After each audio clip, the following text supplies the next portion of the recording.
আহ, আমাদের রানা প্লাজার ধসের 13 বছর আগামীকাল ওই হবে। আজকের আজকের যে আয়োজনটা বা আজকের যে বিষয়টা বলবো সেটা হচ্ছে যে রানা প্লাজার যে বিষয়গুলো, এইগুলো আসলে সবার মন ভাঙার মতো একটা বিষয়। এইগুলো কখনো মানে ভুলবে না, পৃথিবীর কোনো জাতিই ভুলবে না।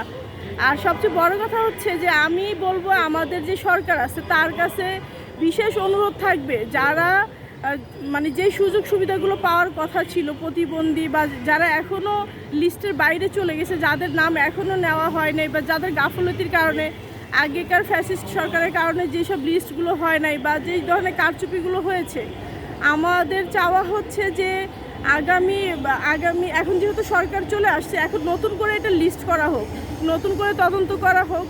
আসলে যারা যারা ছিল তারা যেন সম্পূর্ণ বিষয়টা বা সম্পূর্ণ যে সুবিধাটা পাওয়ার কথা ছিল সেইটা যেন তারা ভোগ করতে পারে। কারণ আমাদের যেই কষ্টটা হচ্ছে যে অনেকের কাছে অভিযোগ এখনও শুনতে পাই যে তাদের নামই এখনও নেওয়া হয় নাই, তাদের লিস্টই করা হয় না। তারা তো অনেক কিছু ভাতেই পাচ্ছে না, অনেকে অসুস্থতার কারণে মরে যাচ্ছে, জায়গা পাচ্ছে না, থাকার জায়গা পাচ্ছে না, খাওয়ার কষ্ট হচ্ছে, চলাফেরার কষ্ট হচ্ছে, ইভেন হচ্ছে কোনো কাজও পাচ্ছে না।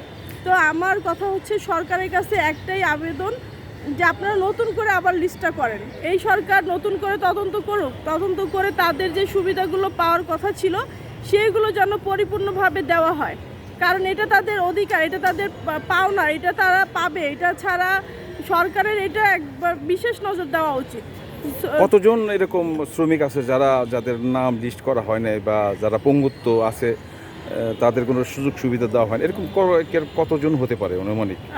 আনুমানিক প্রায় তাও তো 500-600 জন হবে। কারণ যেহেতু 3000 মানুষের মধ্যে পড়ছে, যেসব লিস্ট নিছে মোটামুটি লিস্টের অনেকেই পায় নাই। কারণ হচ্ছে আপনার এখানে তো সিন্ডিকেট থাকে, এটা আমি নির্ভয়ে বলবো। কারণ সিন্ডিকেট যেখানে থাকবে সেখানে কখনোই কোনো পরিপূর্ণ কোনো ধরনের সুযোগ সুবিধা পাওয়া যায় না। তো আমি চাইবো এই সরকার খুব ভালোভাবে, খুব সুন্দরভাবে তদন্ত করে যারা যারা লিস্টের আওতাভুক্ত হয়নি তাদেরকেও আওতাভুক্ত করেন, যারা হয়েছে তারা পরিপূর্ণভাবে পাচ্ছে কি না সেটাও দেখেন।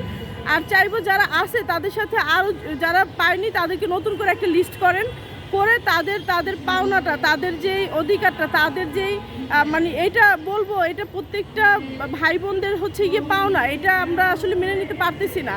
কারণ অভিযোগগুলো হয়তো মনে হয় ছোট আকারে শোনা যাচ্ছে, কিন্তু কষ্টটা কিন্তু খুব বুকের ভিতরে লাগে। এইসব অভাব কখনো কেউ অভাব দূর করতে পারবে না। আমি অনুরোধ করব আবারও যে সরকারি কর্মকর্তা যারা এই অবস্থানে আছেন, যারা তদন্তে অফিসার যারা আছেন, তারা বিশেষভাবে এটা আবার নতুন করে তদন্ত করেন। কারণ 13টা বছর কিন্তু দেখতে দেখতেই চলে গেছে, কোনো ধরনের আমরা এখান থেকে কোনো সুযোগ সুবিধা বা এটার কোনো রেজাল্ট পাইনি। আর যেই আসামি ছিলেন সে তো হয়তো জেলে আছে, কিন্তু জামাইয়া ধরে আছে, এছাড়া আর কিছু বলবো না। কারণ এটা কোনো বিচার না। এখানে 3-4 হাজার মানুষ মরে গেছে, সেখানে আপনি তাকে জামাইয়া ধরে করে রাখছেন, তার বিচার কি শুধু এই জেল খাটা? কখনোই না। তার একটা ভালো মানে আমরা তো চাই অবশ্যই মৃত্যুদণ্ড হোক, এটা কোনো বিচার না। আর আমাদের ভাই বোনদেরকে এবার আমরা সহায়তা করব, আপনাদের পাশাপাশি আমরাও এটা সহায়তা করব, যাতে করে তারা তাদের প্রাপ্যটা ফিরে পাক। তারা তাদের মানে কষ্টটা দূর করার জন্য সরকারের পাশাপাশি আমরা শ্রমিক ইউনিয়নে যারা কাজ করি বা আমরা ফেডারেশনে যারা কাজ করি তারাও আপনাদের সাথে সহায়তা করব। কিন্তু এইটা কখনো মিস হতে দিব না। সরকারের প্রত্যেকটা কর্মকর্তার কাছে বলবো এই বিষয়টা যেন আর কেউ গাফলতি না করেন। 13 বছর হয়ে গেছে, আর একটা বছরও চাই না এইভাবে তারা জীবনযাপন করুক। তো সরকারের কাছে আবার অনুরোধ রইল এই বিষয়টা আপনারা খুব সুন্দরভাবে তদন্ত করে কাজটা করবেন। ধন্যবাদ।